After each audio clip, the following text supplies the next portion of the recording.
መላው ዓለም በከፍተኛ ስጋት ወደ መካከለኛ ምስራቅ እንዲመለከት ያደረገው እጅግ አስደንጋጭ መረጃ አሁን ተሰምቷል።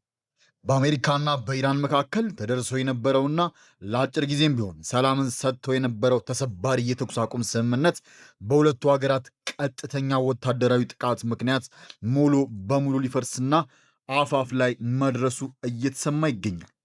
ዓለም አቀፉን የንግድ መስመር የነዳጅ አቅርቦት አደጋ ላይ የጣለው ይህ አዲስ ወታደራዊ ግጭት ቀጠናውን ወደ ከፋ ጦርነት ሊከት የሚችል ደረጃ ላይ ደርሷል።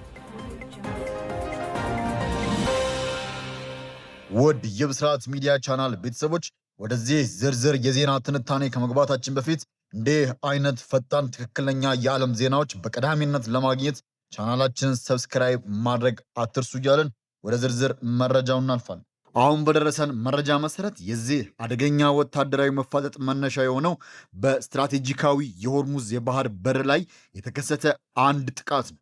በሆርሙዝ የባህር ሰርጥ ላይ ይጓዝ የነበረና የሲንጋፖር ሰንደቅ ዓላማ በሰቀለ ኤምቪ ኤቨር ላቭሊ በተሰኘ የጭነት መርከብ ላይ የኢራን ሰው አልባ አውሮፕላን ወይም ድሮን ጥቃት ፈጽሟል። ይህ ጥቃት በቅርቡ በሁለቱ ሀገራት መካከል ተፈርሞ የነበረውን ስምምነት በቀጥታ የሚጥስ ሆኖ ተገኝቷል።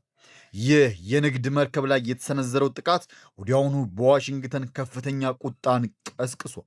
የአሜሪካው ፕሬዝዳንት ዶናልድ ትራምፕ እና ምክትል ፕሬዝዳንታቸው ጄዲ ቫንስ ጥቃቱን በተጠናከረ መልኩ ኮንነዋል።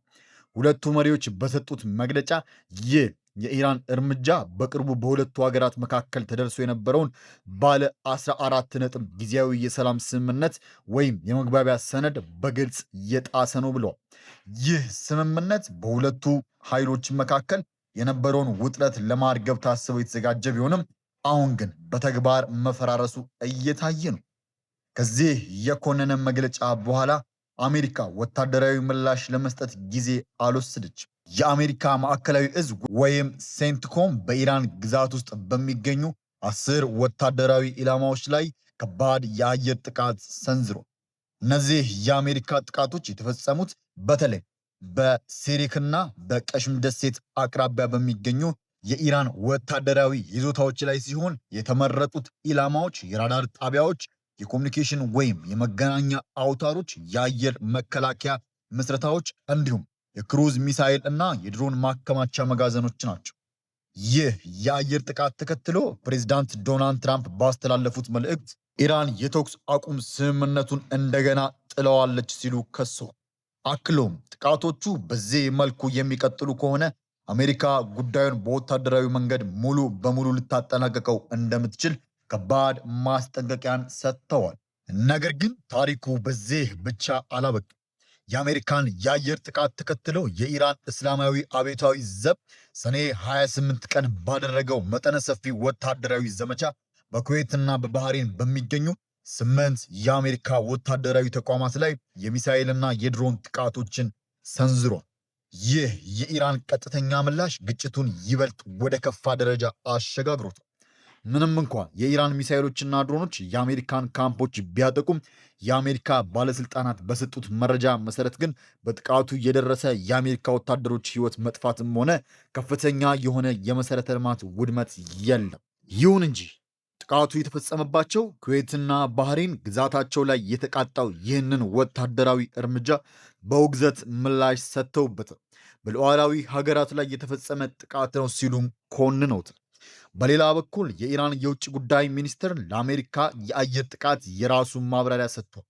ሚኒስትሩ አሜሪካን ዓለም አቀፍ ሕግጋትንና የተቀመጠውን የሰላም ማዕቀፍ በመጣስ ወንጅሏል።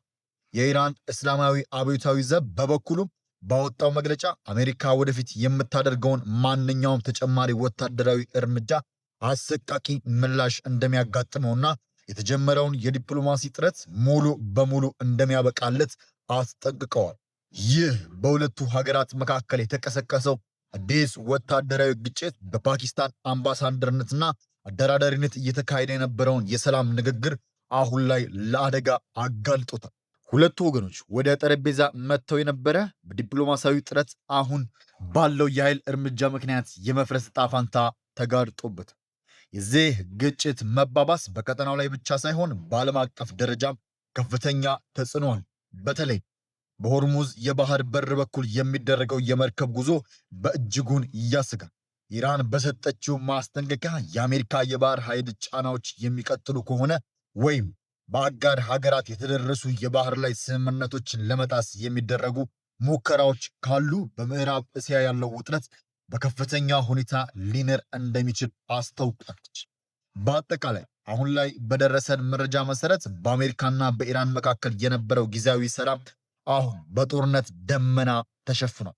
መርከብ ላይ የተሰነዘረው የድሮን ጥቃት የአሜሪካን የ10 ወታደራዊ ይዞታዎች የአየር ድብደባ እንዲሁም የኢራን መልሶ በኩዌትና ባህሬን አሜሪካ ካምፖች ላይ የሰነዘረችው ሚሳኤል ውጥረቱን ጣሪያ አስነክቶታል። ይህ ሁኔታ በቀጣይ ቀናት ወዴት ያመራል? የፓኪስታን የሰላም ጥረትስ ሙሉ በሙሉ ይከሽፋል ወይስ መፍትሄ ይገኝለታል የሚለው ጉዳይ መላው ዓለምን በስጋት የከበበው ነው። ውድ የብስራት ሚዲያ ቻናል ቤተሰቦች ይህንን አሳሳቢ የዓለም ዜና በቅርበት እየተከታተልን ተጨማሪ መረጃዎችን የምናደርሳችሁ ይሆናል። መረጃው በፍጥነት እንዲደርሳችሁ የቻናላችን ቤተሰብ መሆኑን ያረጋግጡ። እስከ ቀጣዩ መረጃ ድረስ ሰላም ቆዩ። ሰላም ለዓለም ይሁን።